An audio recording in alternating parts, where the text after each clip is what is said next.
Morjesta! Tervetuloa tänne Helsinkiin Vaasan puistikkoon. Kertoisit sä Joni tästä teidän työmaasta ja mikä tässä on homman nimi? Joo, totta kai. Ei, siis me rakennetaan tää koko Vaasan puistikko uudestaan kaikkia pintarakenteita myöten ja ehkä nyt se teidän osuus tässä hommassa on se, että näitä vanhojen tammien kasvualustoja joudutaan uusimaan ja niitä ei voida mekaanisesti kaivaa auki, kun siellä menee niitä vanhoja juuristoja, ettei vahingoiteta niitä juuristoja sitten. Olisiko tähän ollut mitään muuta työmenetelmää kuin tämä suurtehoimurointi? Ei ainut mahdollinen keino tehdä tämä. On joo, ainoa mitä ei me voida mekaanisesti millään muulla tapaa sitä tehdä, niin suurtehoimurointi oli oikeastaan tähän ainoa oikea vaihtoehto. Ja se oli määritelty meillä oikeastaan työselostuksessakin, että hoidetaan imukaivuuna. Ja tässä kaikkien puitten alustat nyt menee uusiksi?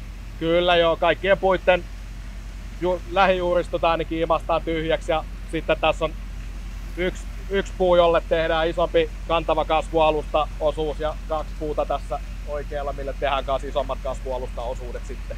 Mitä toi kasvualustan vaihdossa oleva uustavara on, mitä sinne tulee? Uustavara koostuu vaan käytännössä oikeastaan isosta sepelistä ja sitten sinne sekaan sotketaan tuollaista biohiiltä.